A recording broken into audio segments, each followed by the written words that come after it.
Imagine owning one of the world's most famous hypercars, finding a problem that appears to match a known recall, and then discovering that getting in touch with the company's service department is far more difficult than expected. That is exactly the situation that has sparked a huge discussion across the automotive community. At the center of the story are YouTube creator Mat Armstrong and Bugatti CEO Rimac. Over the last few years, Mat Armstrong has built a reputation for buying damaged supercars and hypercars, repairing them himself, and sharing every step of the journey with millions of viewers. His videos have attracted attention because they often challenge common beliefs about expensive cars. Instead of accepting massive repair bills, he carefully investigates problems, searches for practical solutions, and shows that some repairs are not as impossible as many people believe. This approach has earned him a loyal audience, but has also placed him in the spotlight whenever his findings differ from what manufacturers or dealerships usually recommend.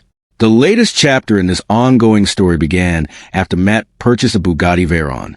While working on the car, he discovered an issue involving the fuel pump control module, a part connected to a recall affecting several Veyrons. Naturally, he wanted to contact Bugatti's service department to understand the proper repair process and find out whether the recall applied to his car. On paper, this should have been a simple conversation. Owners of luxury vehicles expect professional support, especially when dealing with recalled components. However, things did not unfold as expected. According to Mat, his calls to Bugatti service departments in different locations repeatedly went unanswered. He tried multiple numbers, hoping that someone would eventually respond, but each attempt led to the same disappointing result. Then something happened that caught everyone's attention. When Mat called Bugatti's sales department instead of the service department, someone quickly returned his call. The salesperson was polite, professional, and willing to help. As soon as it became clear that Mat was not interested in buying another Bugatti, but instead needed technical assistance, he was transferred to the service department, where once again no one answered. This unusual difference between the sales and service experience immediately raised questions among viewers. Was it simply bad timing? Were the service departments unusually busy? Or was there another explanation hidden behind the scenes? During the conversation, one of Mat's team members jokingly suggested that perhaps Bugatti already recognized Mat's phone number and had placed it on some kind of internal list telling staff not to answer. The comment was made with laughter, but it quickly spread across social media because it fit the strange pattern many viewers believed they were seeing. From that moment, a simple customer service issue turned into a much bigger mystery.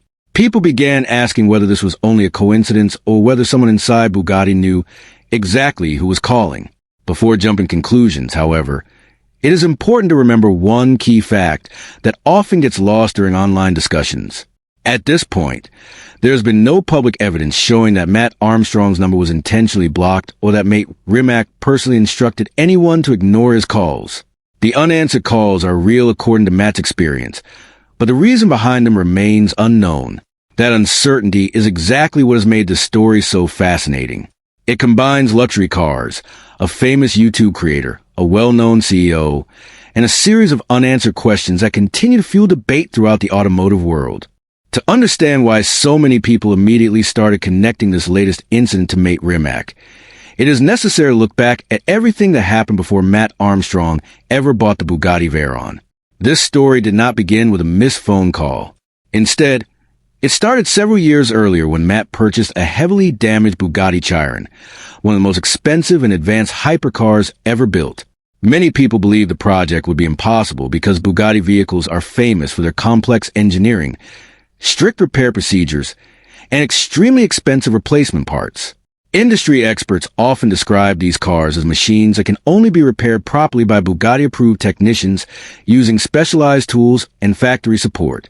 That reputation made Mat's decision even more exciting, because millions of viewers wanted to see whether an independent mechanic could really bring such a rare car back to life. As the project progressed, Mat documented every challenge, every repair, and every setback. His videos attracted enormous attention across YouTube and other social media platforms because they gave people a rare look inside a Bugatti without the polished image usually presented by the manufacturer. During the rebuild, one issue became especially controversial. The discussion centered around the Chiron's airbag system and whether the car could ever be considered safe after suffering serious accident damage. Around this time, mate Rimac publicly commented on the situation. His remarks received widespread attention because he was no ordinary executive. As the CEO of Bugatti Rimac, his words carried significant weight within the automotive industry. Many viewers interpreted his comments as a warning that rebuilding such a complicated hypercar outside Bugatti's official network was not as simple as some people believed. Others felt he was simply protecting the company's reputation and emphasizing the importance of safety. Regardless of which side people supported, one thing became clear. Mat Armstrong's project had become important enough to attract the attention of Bugatti's highest leadership. Instead of discouraging Mat, however, the public discussion only increased interest in the rebuild. Episode after episode, he continued solving problems that many viewers assumed would end the project. Eventually, the Chiron returned to road, proving that the car could indeed be repaired independently, although not without enormous effort, time, and expense. For Mat's supporters, this was a remarkable achievement. They believe he had demonstrated that knowledge, patience, and careful engineering could overcome challenges that many thought were impossible. Critics, however, argued that one successful rebuild did not change Bugatti's official recommendations or eliminate legitimate safety concerns. The debate continued long after the project was finished, and Mat's channel grew even larger because of it. From that point forward, many automotive fans naturally connected Mat Armstrong and mate Rimac whenever Bugatti appeared in the news. Their names became linked through a series of public discussions, interviews, and online debates. So when Mat later purchased a Bugatti Veyron and once again found himself facing unexpected challenges, viewers already had years of history in their minds. That history is important because it explains why so many people quickly began wondering whether the unanswered service calls were simply an unfortunate coincidence or whether they somehow related to everything that had happened before. It is worth remembering, however, that previous disagreements or public comments do not automatically prove any connection to later events. While history can create interesting theories, it cannot replace actual evidence. Even so, because millions of people had followed Mat's Chiron rebuild from the very beginning, every new development involving Bugatti naturally attracted intense attention. By the time the Veyron story unfolded, the audience was already looking for patterns, comparing old events with new ones, and asking whether the relationship between a famous YouTuber and one of the world's most respected automotive CEOs had become more complicated than anyone realized. After successfully rebuilding the Chiron, Mat Armstrong moved on to another Bugatti project that quickly became just as interesting for his audience. This time, the focus was a Bugatti Veyron, a car that has achieved legendary status among car enthusiasts. For years, the Veyron has been surrounded by stories of incredibly high maintenance costs, expensive repairs, and service bills that can easily reach tens of thousands of pounds. Many owners have accepted these costs as simply part of owning one of the world's fastest and most exclusive cars. However, Mat approached the Veyron the same way he had approached every other project on his channel. Instead of immediately accepting every expensive diagnosis, he wanted to understand exactly how the car worked and whether there were more practical solutions. That investigative approach once again captured the attention of millions of viewers. One of the biggest moments came when Mat examined a well-known gearbox issue that many people believe will require an incredibly expensive repair. Some estimates suggested the problem could cost hundreds of thousands of pounds to fix. Those kind of numbers have become part of the mythology surrounding Bugatti ownership, making many people believe that even a small fault could become financially devastating. But as Mat carefully worked through the problem, he discovered that the actual cause was far simpler than expected. Instead of catastrophic mechanical failure, the issue was traced back to a small fuse costing only a few pounds. That discovery surprised not only his audience, but also many automotive enthusiasts who had always assumed the worst whenever Bugatti developed a fault. It became one of the most talked about moments in the series because it challenged another long-standing belief about these famous hypercars. Mat also showed that several maintenance jobs could be completed for far less money than many people expected. Instead of accepting repair estimates that reached into the tens of thousands, he demonstrated that some servicing tasks could be completed at a fraction of those costs by carefully understanding the vehicle and using the correct parts where appropriate. Throughout the process, he also pointed out that certain components inside the Veyron shared similarities with parts used elsewhere within the wider Volkswagen group. For many viewers, this was fascinating because it revealed that even one of the world's most exclusive cars still relied on engineering principles and components found in other high-performance vehicles. None of this meant that owning a Bugatti was cheap or simple, but it did suggest that some of the stories surrounding these cars might be exaggerated. These discoveries strengthened Matt's reputation as someone willing to question accepted ideas instead of simply repeating them. At the same time, they also placed greater attention on Bugatti itself.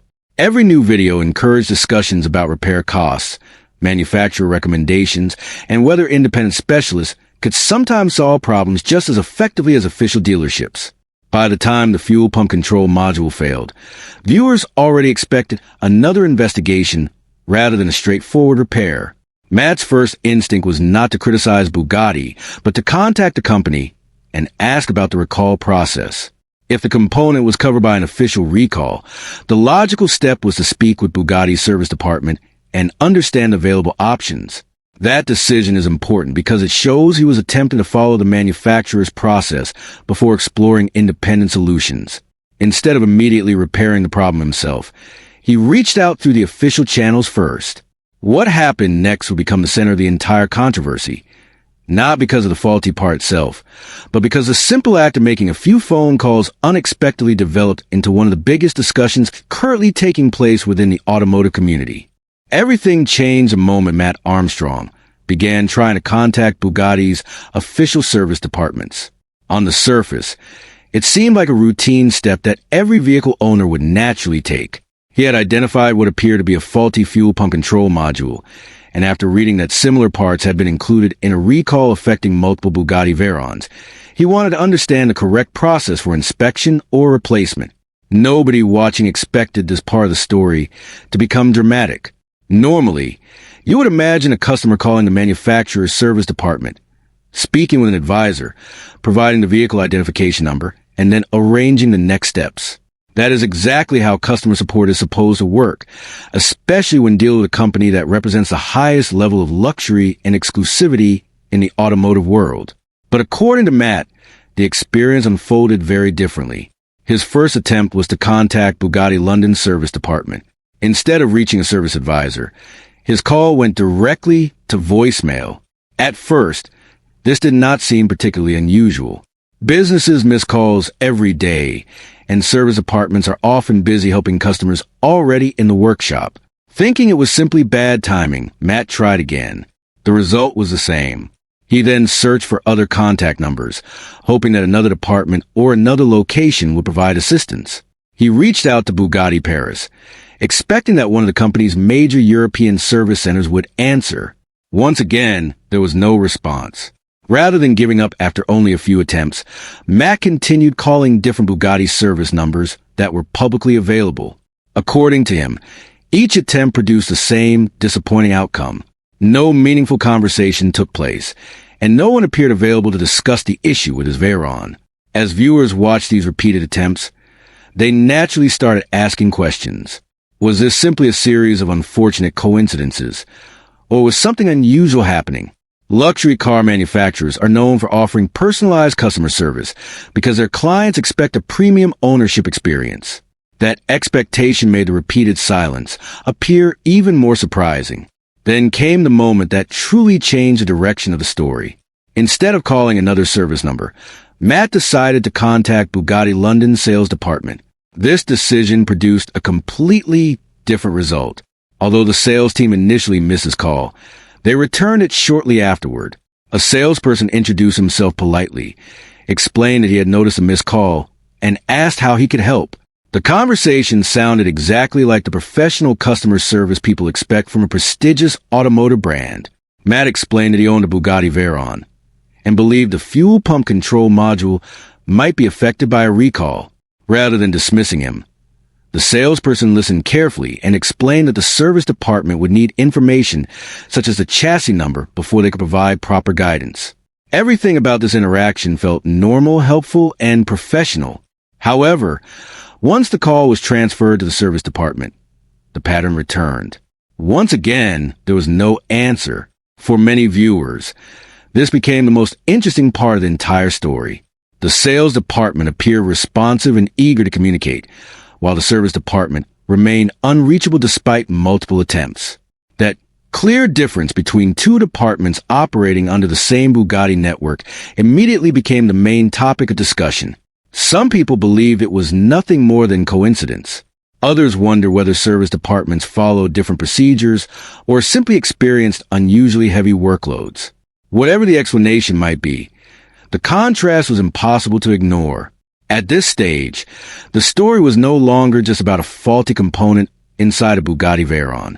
It had become a mystery about customer service, communication, and why one part of the company appeared readily available while another remained completely silent. That unanswered question would soon inspire even more theories, pushing the discussion far beyond a simple missed phone call and into one of the most debated automotive stories on YouTube. As viewers watched Mat Armstrong struggle to reach Bugatti service departments, one unexpected comment completely changed the direction of the conversation. It did not come from a Bugatti employee or an industry expert. Instead, it came from one of Mat's own team members during the filming process. While discussing the repeated unanswered calls, the crew member jokingly suggested that perhaps Bugatti already knew Mat's phone number and had placed it into a system with instructions not to answer. Everyone laughed at the remark, and at first it sounded like nothing more than a humorous attempt to explain a frustrating situation. But as often happens on the internet, the joke quickly took on a life of its own. Clips of that moment spread across social media, and thousands of viewers began discussing whether there could actually be some truth behind the idea. Before long, the theory became one of the biggest talking points surrounding the entire Veyron project. Some people believe the repeated silence from multiple service departments seemed too consistent to be explained by coincidence alone. They pointed out that Mat had tried different phone numbers in different locations, yet the result appeared remarkably similar each time. To them, this pattern seemed unusual enough to justify asking difficult questions. Others immediately pushed back against the theory, arguing that there was absolutely no evidence to support such a serious claim. They reminded everyone that large international companies often have busy service departments, complicated phone systems, and employees handling multiple customers at once.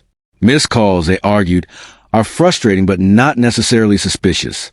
The truth is that both perspectives deserve consideration because the available information simply does not provide a clear answer. One interesting detail that kept the discussion alive was the difference between the sales department and the service department. Sales staff returned Mat's call quickly and behaved exactly as customers would expect from a luxury brand. Service, however, remained difficult to reach despite several attempts. This contrast encouraged many viewers to build their own explanations. Some suggested that sales teams naturally respond faster because selling new vehicles is their primary responsibility, while service advisors may spend most of their day assisting customers already booked into the workshop rather than answering every incoming phone call immediately. Others wonder whether service requests involving recalls required additional procedures that delayed responses. These possibilities are ordinary business explanations that could account for what happened without involving any deliberate action against Mat personally. At the same time, supporters of the theory argued that the timing felt unusual because Mat was not an ordinary customer. He was one of the world's best-known automotive YouTubers, someone whose Bugatti projects had already attracted millions of views and considerable public attention. They questioned whether employees might have recognized his